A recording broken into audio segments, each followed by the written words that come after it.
Alright, what's up guys? Simon Lizotte is back with an update video on the bag. I am flying to Arizona tomorrow morning. I can't believe we're finally here. The moment we've all been waiting for. The disc golf season is about to be back. We have the All-Star weekend coming now, and then next week, of course, the Pro Tour kicks off in Las Vegas.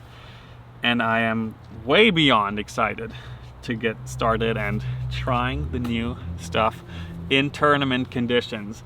And I thought it's time for an update video on the bag. It's been a handful of weeks since the big switch and the big announcement. A lot has changed, like I predicted in my first in the bag, where I was like, this is a fluid concept and it'll change. A lot of discs went in and out of the bag, a lot of rotation, a lot of trial and error, lots of error, as you could have imagined. But here we go. This is what I will bring to Phoenix and to Vegas. I mean, I still have one night to change my mind, but for now. I stuck with the anodes. I've been practice putting almost on a daily basis in my little indoor facility that I found here. Absolutely great spot. I've thrown thousands of putts with the anodes now. These are electron anodes. I wiped the stamp just because that's, for some reason, what I like. I don't like lining up my putt and looking at the stamp or seeing that in the corner of my eye. It just distracts me for some embarrassing reason. But here we go. Anodes are going to be my go-to putters. I have faith. I feel good. I've been putting really well actually lately, so we'll see. We'll see what the tournament does. Then, of course, the glitch won't leave the bag anytime soon. I have the coolest glitch in MVP's history, probably. Shout out to Ace-in-One for the sick matrix die with my signature scarecrow catch. Love the glitch. Warm-up disc. Putters for throwing. We have 1, 2, 3. Probably the most shocking to MVP fans out there is that the Envy was kicked out of the bag. I wish I could give you a good reason why I didn't like it. I wouldn't even say I didn't like it. For some reason I couldn't throw it. It makes no sense. It's a great disc, it's overstable, it's consistent, but for some reason, every time I threw it, something was off. And I guess I just had to deal with that and switch it out for the stabilizer. So this is a streamlined stabilizer, pretty comparable to the Envy actually. It's very overstable, it feels great in the hand, it's nice and flat. If you're looking for a consistent, overstable putter for upshots, windy situations, torque resistance, all, you know, you've heard it all before, stabilizer is going to replace the Envy for now. Then, one of my top 3 favorite discs in the bag. I feel like every time I throw this, it's perfect, or at least it does exactly what I think it will do, which is the highest value in a disc for a pro is when it does what we want it to do. Soft, neutron, proxy. I don't know why I like the soft. Maybe it's because it's so cold here, but great grip in the hand. It's not too soft, a little flexible, but point and shoot, laser straight putter. This will never leave the bag. That's my bold prediction. And next to those two, I kept a spin in the bag.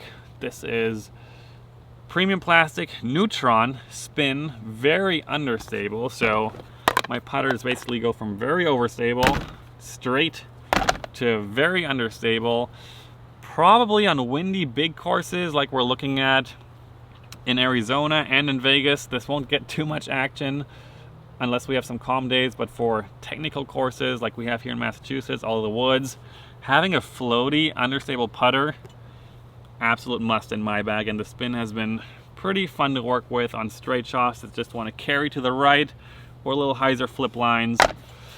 Good feeling disc, in my opinion, and no reason really to kick it out the bag yet. Mid-ranges, 1, 2, 3, 4. It'll come to no surprise that I have 2 hexes in the bag. I'll call this a normal hex. This is just a neutron hex. Cool stamp. I think actually Manny, I've worked with Manny a lot. He actually did 90% of my signature designs at Discmania. Made this stamp.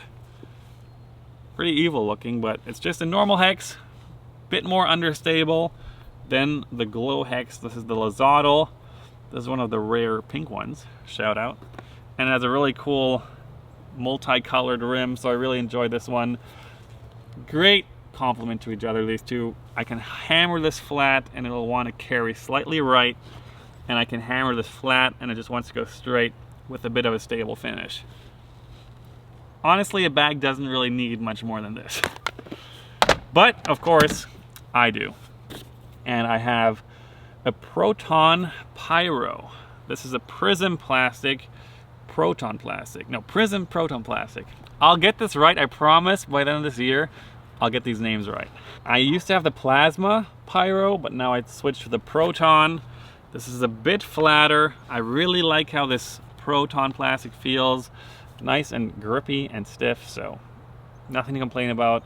Next to the Hex, overstable. Not crazy overstable. I can still throw this flat or with a bit of turn, but at the end it really wants to finish left, give you that consistent hyzer finish, and I'm pretty sure this disc will see a lot of action on these Pro Tour courses. Love how it feels. It has a funky rim, like I said before, but once I got used to that, I've been throwing this disc all over. Then my utility mid-range is the deflector. Here I switched from Proton to Neutron plastic. No real reason, except for I didn't really like the color that my Proton one had, so I switched to this white one, just easier to see. And with a disc this overstable, the plastic really does not make a difference. Like, they all fly to the human eye the same. Super overstable discs, forehand approach shots. In super windy conditions, you can torque this over and it'll swing back. As a pro player, a really overstable mid-range is kind of a must in anyone's bag, and the deflector is one of the best on the market, I think. Let's look at fairway drivers, where we have 4 of them right now. There's our plane. Oh my god, the wind right now. We haven't had a calm day here in like weeks. It's been absolutely insanely windy. Oh my god, I'm falling apart. We have the Crave and we have the Resistor. The Crave I've had in the bag basically from the start. I switched to this Neutron. This is actually a Sarah Hokum World Champion signature disc. Shout out. And Crave is a staple in most MVP players' bag. You can throw it on a slight hyzer, it'll flip up and want to carry to the right. Pretty understable, not too understable, but pretty understable. This could also be used for rollers or hyzer flip shot through gaps. Pretty slow, a bit above a mid-range. It's definitely a driver, but a nice control fairway driver that gives you some turn. And on the contrary, the Resistor gives you absolutely 0 turn, which is absolutely true. So this is an Eclipse Glow Resistor. I could throw this as hard as I ever wanted and it would not give me basically any turn. Really good to have something consistent, overstable. This disc does basically the same thing every time, which is, as a pro, of course, extremely important to have something to rely on. It's very slow and it doesn't like dump left on me, at least. I can throw this pretty hard, pretty flat, and it'll go straight, and at the end of the flight just hook up consistently. So the Resistor will make the bag. I'm still struggling a bit with the Resistor versus the 9-speed Fireball. These are very similar when it comes to flight, except for Fireball is a bit of a wider rim, obviously 9-speed versus a 6-speed. Going to feel a bit different in the hand, but the Fireball is obviously another disc that you just need. A 9-speed that is reliably overstable, good in the wind, good for flex shots, good for hyzer shots. Nothing needs to be said to the Fireball. This has also been the same one I've had in the bag from the start. Very good disc. New to the bag, most of you have probably seen it. What kicked out the Wrath, which at first I really liked, is now the 9-speed Tesla. I really like this Proton plastic, how it feels. I compared this to all the other Tesla plastics, and somehow this one just felt the best, flew the best to me. Maybe a hair more overstable than the other ones that I threw, but point and shoot kind of 9-speed. hammered flat. It'll give you a slight little turn, but consistently stay straight. Total staple in the bag now. Again, possibly a top 3 favorite right now. Then we have distance drivers, which probably was the most work and the most going back and forth and trying different stuff. Let's start off with my favorites. 11 speeds, 2 defies. This is my absolute go-to. I love the swirls in the rim. I love the swirls on the flight plate. The defy just kind of kicked out the photon. And I'm struggling a bit to give a good reason why, because they fly very similar. But for some reason, whenever I try to compare the two, the defy just did more of what I wanted it to do than the photon. That's as simple as I could put it, and this is just a backup. But absolute crusher. Very neutral to me. I can throw this on a slight hyzer and it'll pop up straight and just go. That's what this disc is for, is just go. Then we have another 11 speed, which next to the defy should be slightly less overstable. Flight numbers are extremely similar. I think the fade at the end is a 2 here, and on the defy it's a 3. That's the only difference.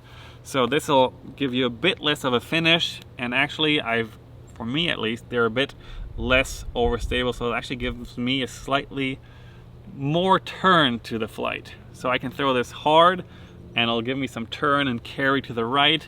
This could be also used for distance rollers, potentially my new forehand disc as well. 11 speeds are just extremely comfortable in the hand because of the width of the rim. Nothing too much, nothing too little. 11 speeds are just money, and it's crazy that I've never used 11 speeds before, and now I like throw them on every hole, basically. Pretty fun. But we still have 3 monsters, I call it. So this is a Panic. This is actually a run that I found over at Marshall Street, which is a local retail store. And I just looked through all the discs, trying to feel some stuff, and I ended up buying this because it's like a weird, it's like semi see-through, but it's neutron plastic, so this is like some hybrid.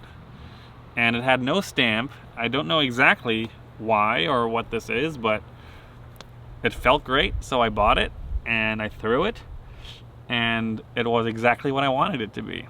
A bit less overstable Panic. If you've ever thrown a Panic, or also you could compare it to the Nitro, they are beefcakes. Like, they don't go far, they are fast 13 speeds, but you crush it flat and all it wants to do is get to the ground and go left. And I found that for some reason this one, again, I have no good explanation why, but this one has a bit of glide, and if I throw it hard and flat, it actually sometimes, maybe in a headwind, will give me a slight little inch of a turn before swinging back. So for me, 13 speed, consistent, overstable option for a high-speed driver is obviously something I love and need as well. So that Panic, I was pretty excited when I found that, and it was exactly what I wanted. Then we have 2 experiments for the bag, I will call it, that are going to go on tour with me. We have the Delirium and the Dimension. These are 14.5 speeds, and these rims are insane. Let me see if I can compare it to an 11 speed. Like, just look at the thickness. It's borderline comfortable. I'll call it that. Workable, borderline comfortable. Delirium, slightly less overstable than Dimension. I kind of wish this was slightly more overstable, but I'm still trying to figure out what run of discs I need. But for right now, this disc absolutely crushes for me. This is the Dimension. It has a slight little dome, so it actually has some glide and some carry. And if I throw this hard and flat, it'll turn, carry, carry, carry, and swing back at the end. So this might be my go-to max distance driver for on the disc golf courses in tournament play. Then why would I have a Delirium in the bag as well? Bit less overstable, so in windier situations I would probably not throw the Delirium, but if I have a tailwind, for example, or if it's calm outside, this disc gives just that hair extra distance, especially on like hyzer shots. If I want something on a hyzer that goes far and has like some carry to it. This will probably dump a bit too fast, whereas the Delirium will give me some extra glide and carry. And that's what I'm working with right now. It's been a fun and crazy journey. I tried to share everything I could. The 2 weeks I just took off have been extremely helpful to play off camera and just figure stuff out for myself without having to worry about anything. Has been pretty great. The weather has been tricky. It's been super windy and cold, but tomorrow we're ready. I hope you are ready, and I hope you're excited as well for the season. It has to be the craziest season in disc golf's history. There's just so many sick storylines to look forward to, and Gannon Buhr just announced yesterday that he's leaving Prodigy, so who knows what's going to happen with that. I'm just excited. Thanks for all the support, guys. See you on YouTube. Peace.